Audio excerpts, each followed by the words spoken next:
भोपाल लिए चलते हैं, जहां बीजेपी ऑफिस में मुख्यमंत्री डॉक्टर मोहन यादव संबोधन अपना दे रहे हैं। क्या कुछ कह रहे हैं आपको सुनवाइए।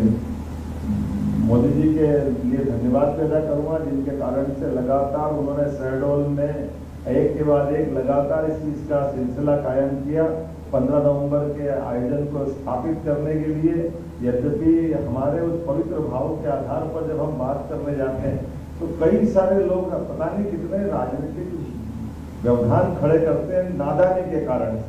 जो गौरवशाली पक्ष हमारा, जिसपे हमको गर्व होना चाहिए, जो हमारा, उसको हमको गर्व करने का मौका मिले और हम कैसे मौका छोड़ सकते हैं। हम तो उस अवसर को निश्चित रूप से सुधाराधारित करने की जरूरत है। मैं आज इस बात को अगर रेखांकित करता हूं तो मैं माननीय महताब आपको बताना चाहूंगी कि हमारी सरकार बनने के बाद भी, जैसे हमारी सरकार बनी तो हमने अपनी सरकार को समर्पित रानी दुर्गावती की 300वीं जयंती मनाते हुए जबलपुर जाकर के पहली कैबिनेट जबलपुर करने का प्रयास किया, जिसके कारण से हमारे वो गौरवशाली अतीत की रानी, जिनके काल में अंग्रेजों के भी पहले,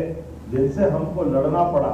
ऐसी वो मुगल सत्ता, जिस मुगल सत्ता के भरोसे दुनिया पता नहीं उनको किस किस रूप में देखती, लेकिन हमें गर्व है इस बात का कि ऐसे उस समय के स्वनाम धन्य मुगलों की सत्ताधीशों में एक बड़ा नाम अकबर का आता है। और ऐसे अकबर से जहां पूरा देश अलग प्रकार से अकबर को जिस रूप में लेता तो वो लेता होगा, लेकिन हमारे अपने देश के अंदर मध्य प्रदेश में हमारी गोंडवाना की रानी दुर्गावती ने जो संघर्ष किया है, वो संघर्ष अमर संघर्ष हुआ है। उनकी एक नहीं कई लड़ाइयां हुई और हर लड़ाई में उन्होंने विजयश्री हासिल की। और विजयश्री हासिल करने के साथ उसी सिलसिले में जब उनकी आखिरी लड़ाई अकबर के सेनापति के साथ हुई, और वो सेनापति के साथ होने वाली लड़ाई में भी जिस ढंग से उन्होंने अपना गौरवशाली बलिदान दिया, ये हमारे लिए, अपने पूरे देश के लिए गौरव का एक बड़ा विषय भी है। दोनों तरह से, एक तो रानी दुर्गावती ने उनका ये थोड़ा, मैं मान के चलता हूँ, ये शिक्षा नीति के लिए जोरदार अभिनंदन करें माननीय प्रधानमंत्री नरेंद्र मोदी जी का, जिसके कारण से मैं उस समय शिक्षा मंत्री था और मुझे इस बात का थोड़ा सा मन में गुलाल था पहले की ये रानी दुर्गावती के समान बलिदानी इतना गौरवशाली अतीत 200-400 साल में, जो एक दो नहीं 52 लड़ाई लड़े और 52 लड़ाई में ही विजय हासिल कर ले, ये इतना गौरवशाली पक्ष है। और जिसने उस दौर के अंदर आने वाले नए नए हथियार,